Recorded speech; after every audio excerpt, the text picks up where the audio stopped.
Excel නම් භාගයයි මාසයකට වඩා රිදි සෝතයි.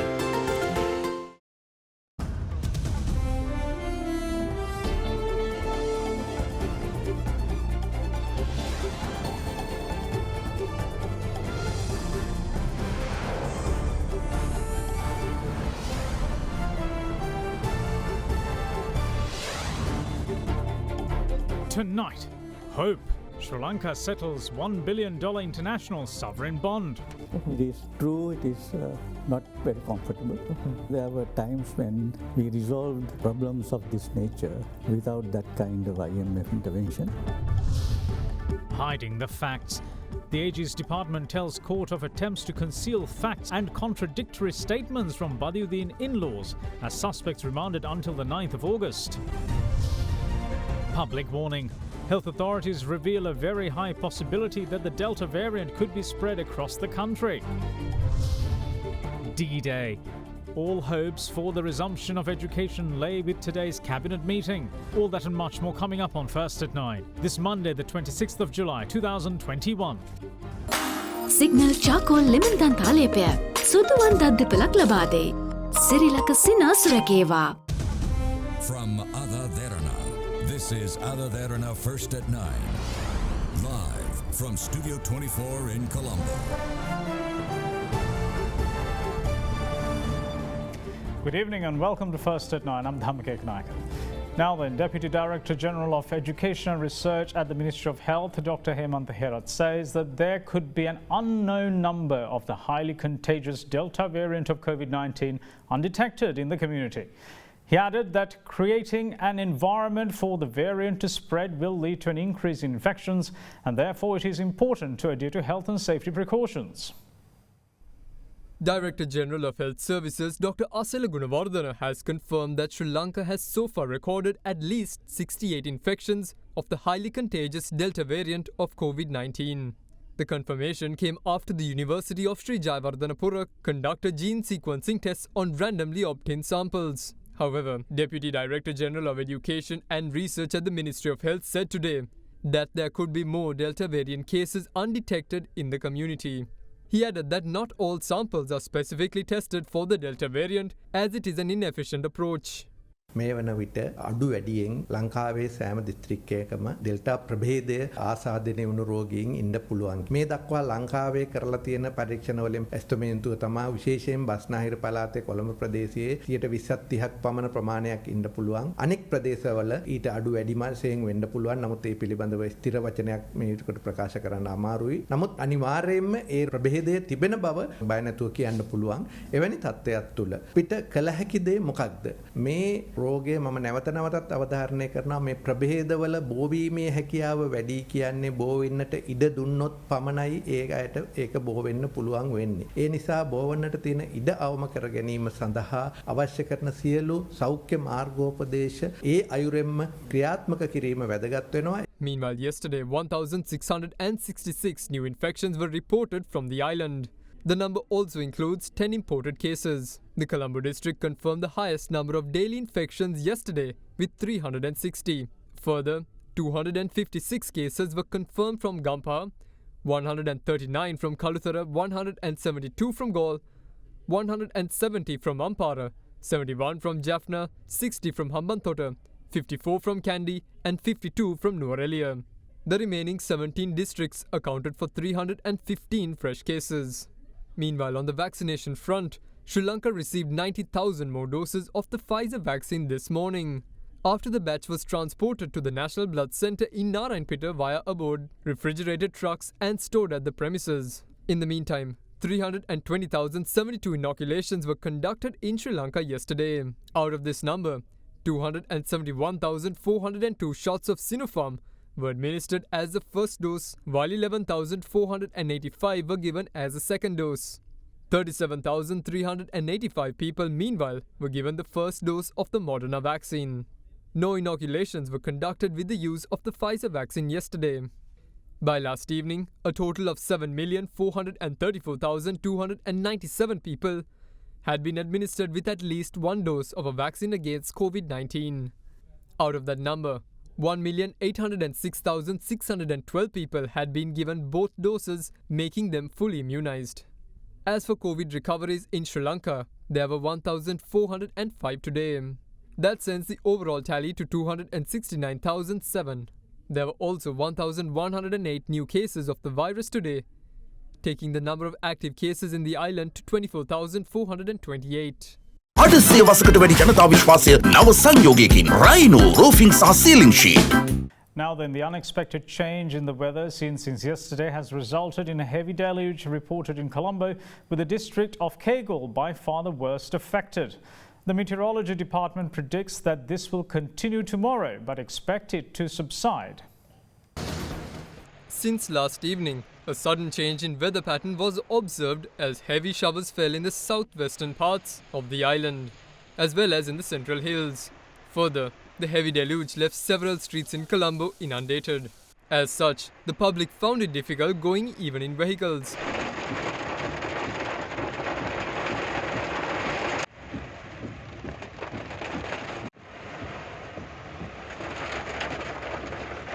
The highest rainfall during the last cycle came from the area of Polatagama in the Kegel district, as the area experienced 85 millimeters of rain. Meanwhile, the Department of Meteorology predicts showers or thunder showers for tomorrow. This, however, is forecasted in the western, Sabaragamu and central provinces, as in the districts of Galle and Mathura. Several spells of showers are also expected in the northwestern province. This showery condition is a temporary situation. It occurred due to the monsoonal conditions established over the country. We will receive rains throughout the day in the southwestern parts of the country, but we hope these showery conditions will reduce for some amount from tomorrow. In the meantime, winds are also set to pick up from tomorrow. The Department of Meteorology says that fairly strong winds of up to 40 to 50 kilometers per hour and gusts up to 60 kilometers per hour can be expected in the western slope of the central hills, north central and northwestern provinces, as well as the districts of Hambantota and Trincomalee. This year's GCE ordinary level examinations, which were set to be held in January next year, have been given a 1-month postponement to February 2022 due to the current COVID-19 situation. Now, this was confirmed by Minister of Education Professor G.L. Pires today.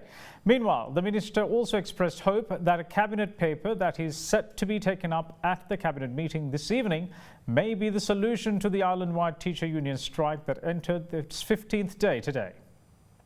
Minister of Education Professor G.L. Pires announced the postponement of this year's GCE ordinary level examinations by a month from the previous planned date of January to February this year. The minister stated that the decision was taken given the current situation on the COVID-19 front in the country. 2021 අධ්‍යාපන පොදු සහතික සාමාන්‍ය පෙළ විභාගය පවත්වන්නට නියම වෙලා තිබුණේ 2022 ජනවාරි මාසයේ. අපි දැන් තීරණය කළා තිබෙනවා රටේ පවතින COVID-19 තත්ත්වය නිසා ඒ විභාගය ටිකක් කල් දාන්න. ඒතර ඒ තීරණය අනුව අධ්‍යාපන පොදු සහතික සාමාන්‍ය පෙළ විභාගය පැවැත්වෙන්නේ එන අවුරුද්දේ ජනවාරි මාසයේ නොව 2022 පෙබරවාරි 21 වනදා සිට මාර්තු 3 වනදා දක්වා.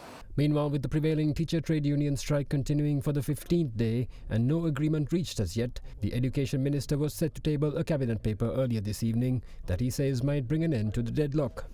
වෘත්තීය සමිතිය සමග මම දීර්ඝ සාකච්ඡාවක් පැවැත්තුවා. සුබෝධිනී වාර්තාව එහි අන්තර්ගත කරුණු ඒවා අනුව අපි කොහොමද මේ වැඩපිළිවෙල ඉදිරියට ගෙන යන්නේ මේකට ප්‍රායෝගික විසඳුමක් ලබා ගන්නේ කොහොමද කියන එක සම්බන්ධයෙන් අද කැබිනට් මණ්ඩලය හවස 5ට රැස් වෙන විට මම කැබිනට් පත්‍රිකාවක් ඉදිරිපත් කරනවා. මම බලාපොරොත්තු වෙනවා මේ පත්‍රිකාව තුළින් අපිට පුළුවන් වෙයි කියලා මේ ප්‍රශ්නයට යම්කිසි විදිහ විසඳුමක් ලබා ගැනීම. කැබිනට් පත්‍රිකාවේ අන්තර්ගතය පිළිබඳ කිසිවක් දැන් මට කියන්න පුළුවන් කමක් නැහැ.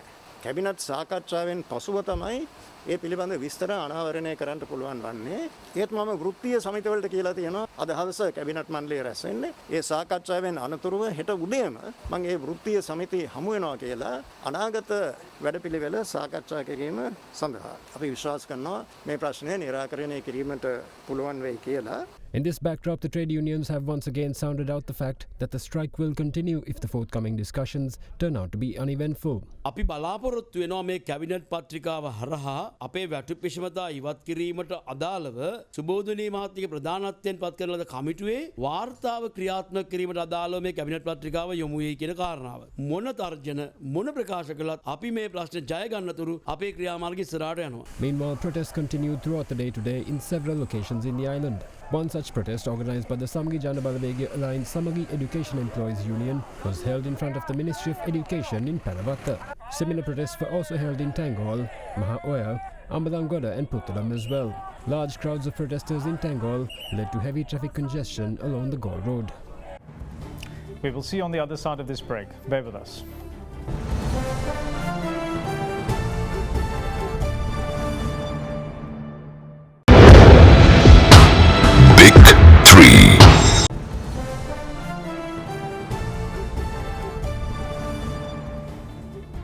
Welcome back. You're watching First at 9. Now, the court today ordered the exhumation of the body of the 16-year-old girl who died of burns sustained at MP Rishad Badiuddin's residence. When the case was taken up, the court heard that there were clear attempts to conceal the truth, especially when the girl, who was a maid at the Badiuddin household, was admitted to the National Hospital with burns. The court rejected the bail application of the suspects and further remanded them until the 9th of next month. Suspects in the case pertaining to the death of a 16-year-old girl who had been employed at parliamentarian Rishad Badiuddin's residence were once more produced before the Colombo Magistrates Court today. The MP's wife, father-in-law and the middleman who provided the girl to the Badiuddin household, who were in custody, were brought to the court from the Kirulapana police.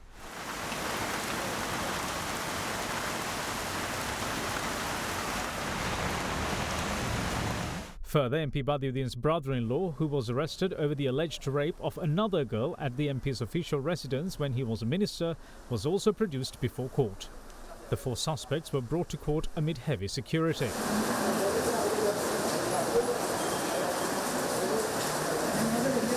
While the suspects were being produced before court, the deceased minor's mother filed a complaint with the Human Rights Commission of Sri Lanka.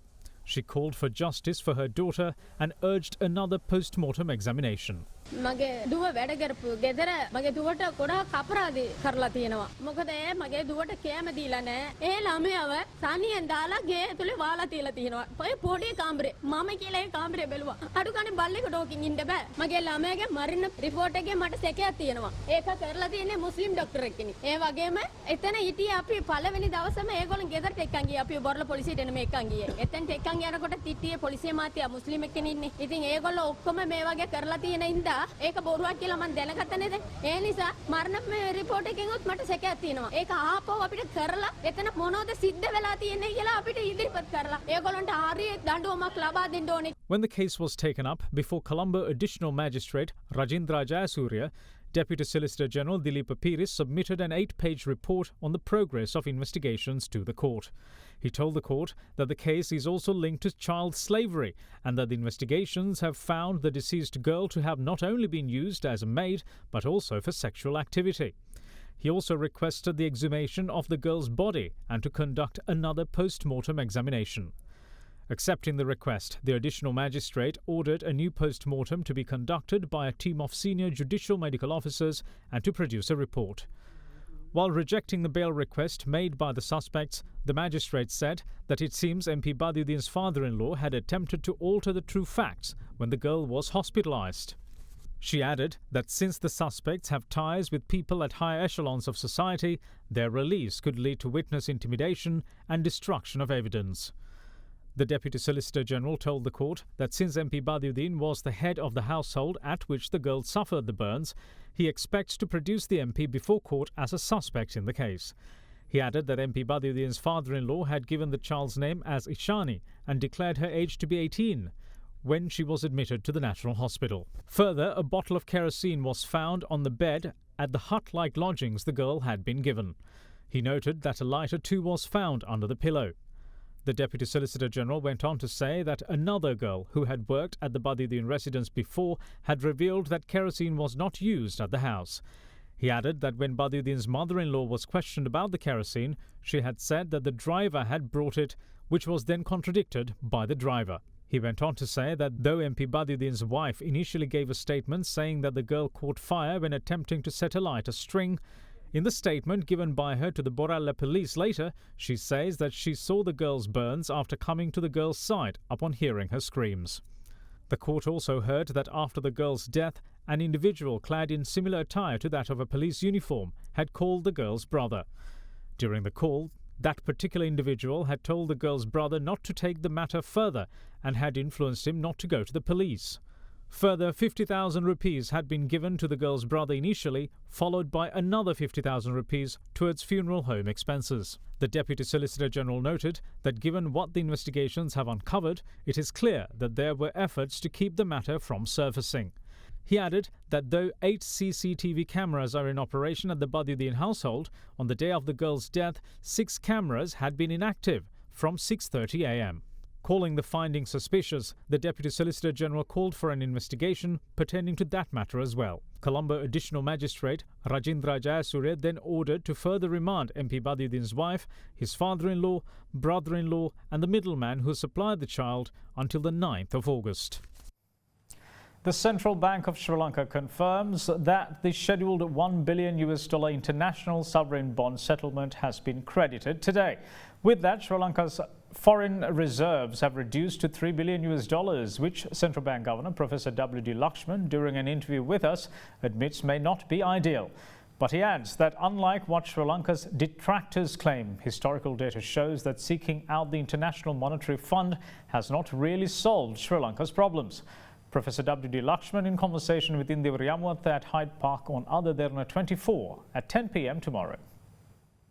We're not doing things as the IMF or the World Bank expects us to do. And are we falling into trouble as a result? Because this is a massive concern within the country.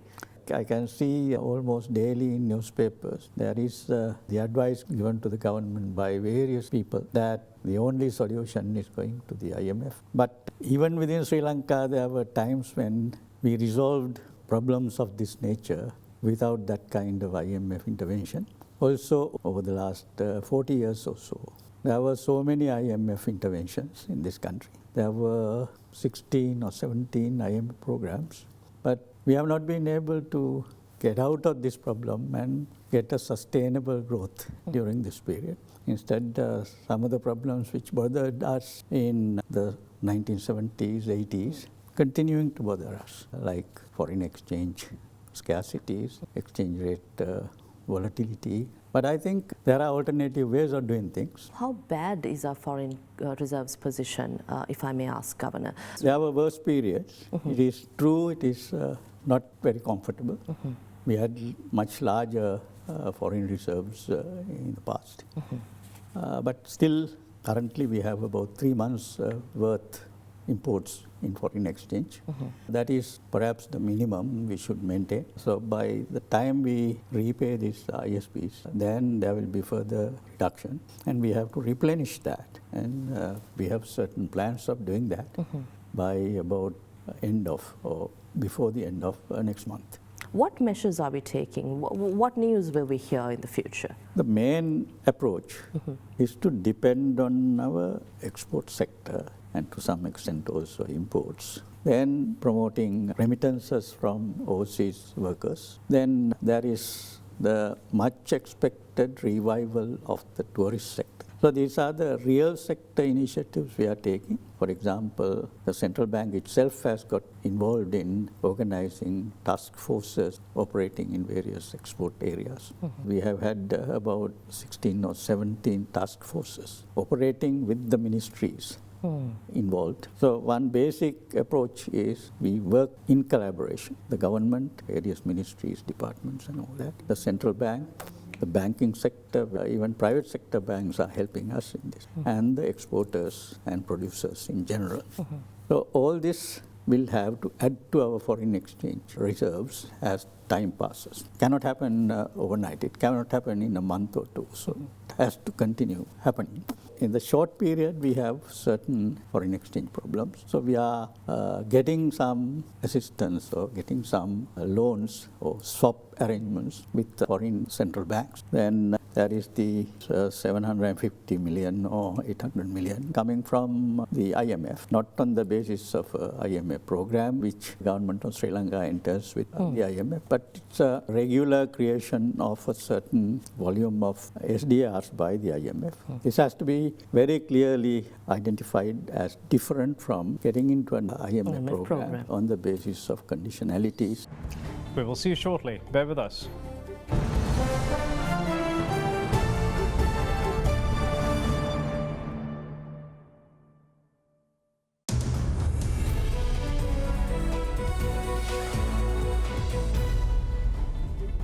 Welcome back. This is First at 9. Now, Sri Lankan stocks closed 0.23% down today as the Colombo benchmark all-share price index fell 19.06 points to close at 8,117.70. The S&P SL20 index of more liquid stocks fell 0.46% to close at 3,077.95. Now, here's Dimantha Matthew with the market update for today. Today we saw a bit of a dip in the market with some profit taking place during the day. If we look at the last couple of days, we saw a continuous uptrend in the market and the index moving past 8,100 levels to new territory. So the index moved into a 6-month high with strong buying interest that was there. So that was last week, and flowing into this week with the continuous uptrend in the market, we are starting to see a bit of profit taking in some of the counters on selected investor segments. So we saw this today taking place. Turnover wise, we saw turnover levels continuing to be dominated by the transportation sector. We saw strong buying interest. However, we saw selling pressure coming in, especially the material sector and the capital goods sector counters, which had strong investor interest during last week. Thereby, in those selected counters, we are seeing a bit of a dip and some profit taking in those counters.